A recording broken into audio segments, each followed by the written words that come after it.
wonde ni e nder oɗon nde tawno ɓeeɗo kala e maɓɓe mo jokkodirɗa saraneke dame ma fof ɗo. Ok, assalamu alaikum bandiraɓe fulɓe, mi salmini mon kala inde mon salmini on kuuɓal mon kala inde mon yettode mon eyyi on mbiyama bandiraɓe mbarko jamal wone mon minen ga alhamdulillah. Donc bandiraɓe gaddanno hande ko yewtidde mon e mogoji meɗen pulaar woni série ji en français hanki wono foji série lemtuɗi l'épouse du Cheikh woni Fanta. Donc bandiraɓe Fanta mo yiɗi wasa loppuɗo foof yo dog heño yaha waɗa canal abonné waɗa abonnement canal par ce que ɗo gandi oto te fof doga kono godon ɓuren ɗum. Donc nak pour oto wawa dogde ha moƴƴe bandiraɓe fof ballen ballowo moƴƴi ko walle jeehe coode bouqueji canal abonnement ɓe goni koye promotion pour mbawa wadde installé mbawa wadde abonné pour à ne pas manquer des épisodes de Fanta et aussi mogoji fulɓe goɗɗi. Voilà bandiraɓe ko adi fof Fanta en synopsis woni résumé woni manam ko woni manam ko cuuɗi ko nokkuji manam posuji muɗum ko en fait woni jiifaji muɗum nder ko somi Fanta ko suku debbo pullo nder fulɓe enen mbiya eɗen mbaɗi wayluɓe toroɓe e nder ko suku debbo pullo baylo suku debbo jiɗɗo hoore mo ganduɗa hoore ma jinnaɓe mum ngala ɓiɗɗo gorko mais kanko jaɓi wonde hammadi o jaɓi wonde sila jinnaɓe makko pour o itta gacce nder wasa pour suura gacce nder oɗo aduna mabɓe e nder galle mabɓe e famille makko mo jibinama mo wurde miñi ko jiɗɗo ngunon tubak jiɗɗo aduna kanko malgré foof kanko ɗum tampinani mo. Donc nak kanko Fanta ko suka debbo tampo e doole makko no wayi foof kanko elle est fière de ce qu'elle est. Donc gurdam makko est ce que ma changé e ganda mais ñande première makko regard hakkude makko e Hamidou gontoon e nder film o waɗi quelque chose ganduɗa hoore ma woodi ko naati moni kala ha guite x ha moni kala jinnaɓe muɗum mbi ko woni Hamidou wonno koye yummum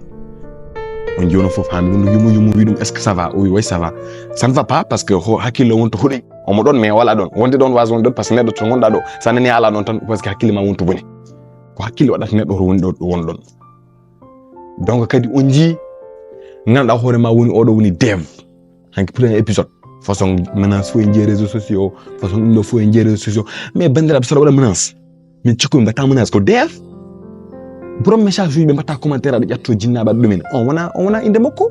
kanko waɗi représenté ko Dev rôle Dev ko Dev foti joude kadi gandon mogo ko deftere windani sa jiimi deftere alquran muɗum walla français muɗum sa jiimi hen aɗa lire a diwata ha sagra hay nokku a diwata hay nokku a ala droit haalde ko deftere nde windani ko a diwata ɗon a wortat deftere nde windi ko ɗum wono kalta. Donc deftere nde ko winda kadi série Fanta fof gandon Fanta ari ko wadde lutte contre le caste woni leñamagu o ko ceet o ko torot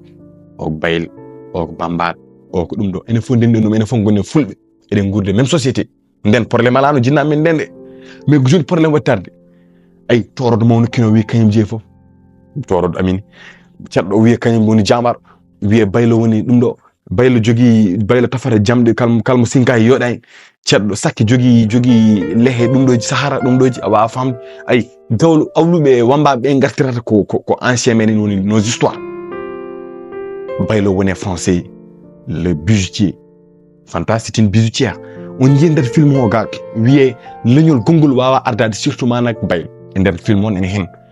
ceerno mo dokkamo jooɗo hol jottoɗo min mbeɗa jooɗo e place makko o mo ganduɗa so tawi ɓe jooɗima samin gari min hay soɓe memno ko koye amen koyeɗe ɓorat o so tawi ummimo ko ndiyam ndelanmi hen walla ndondi kono wona ko mbeɗa jooɗo e jonde nde o foti andude noon ko ɗo foti jooɗade o jooɗi place lamtoro tani ko en jaati ko en meeɗa ɗon jooɗade jooɗi mo umminama andade jotto c'est écrit wona kamɓe juuɓe kaali fof mbason wadde comparé kamɓe juuɓe e ko winda ko haali to kamɓe juuɓe toon ils ont pris les rôles ɓe ƴetti ko rôle uji inde ɗe ɓe jogui ɗe mais kamɓe ɓe gona inde ɗe ɓe jogui ɗe est ce que kamɓe koɓe guuri ko ɗum ɓe kalti te voilà on dit Dev mabo ñeeño ɓurta Dev par ce que Dev ko ñeeño Dev ko haali hen ko ɗon gandi ɗum e nder mogoji meɗen ko ɓuuri mo yidde wonde moderne wonde traditionnaliste ala mais wondema laddanke wotade sulmade ɓurɗo Dev wonde traditionnaliste ala ɓurɗom yidde pulagu ala ɓurɗom yidde aada e cosaan ala ɓurɗom famnorade mabo mo woni o ala neɗɗo ay ndimagu fof ganduɗon ndimagu wona toroɗo wona baylo wona ceɗɗo ndimagu neɗɗo koye golle e balle neɗɗo aɗa yiya toro taw o maccuɗo ɓuri woni duno par ce que ndimagu ko neɗɗo ganda hoorema ganda holiyan basal kadi ndimagu neɗɗo ene wasa ay basal wasa ndimagu tan woni basal on woni miskin kadi gartan hakkillaji moɗon so tawi ko ni bandiraɓe so tawi ko ni kala baɗɗo rôle jouɗo rôle mo Kadiallo foti jouɗi walla mo Dev foti jouɗi walla mo Hamid foti jouɗi waɗe critique jinnaɓe mum ƴette janggo ma wonmo jinnaɓe mum cali joué mogoji ɗum ɗon fof gandu ɗum tawi ko ni ma won mo yummu noddi wi accu est ce que Dev o yumma ko noddata wi yo accu est ce que Hamid o yumma ko noddata wi yo ari on jii Dieynaba kadi mi haala noon film o ko ñawande ɓoynode momede tan ene waɗe alcool tan taw lawƴaka ene waɗi leydi nder sellata saha fof feɗɗat kadi ɓeydo gañande ɓeydo kadi ɓeydo larñinade a wawa famde donc nak pour ñawande sella bandiraɓe fof nawa ɗum hôpital koosa ha laaɓa ceer guitta ko woni nder ko salte gonɗe ro ha laaɓa ceer lawƴa uri nde hande laaɓa ceer nde mbawa wadde alcool jaggo jungo ma an ceerno an kewi juma ko foɗanima haydara an nane an saabi ha hay goto wawa suɓade lonto Imam Diallo an yaa woni juma tan aɗa arɗo on ko jiɗɗa an wi on donki hawrude basu ronki wadde sibabu ɗo on donki hawrude kadi est ce que ɓeɗo wayluɓe hemnoɓe ɗon e mettina walla est ce que kamɓe série oɗo est ce que woni koye famɗinde mbaylago tigui tigui est ce que wonani ɗum mawnidde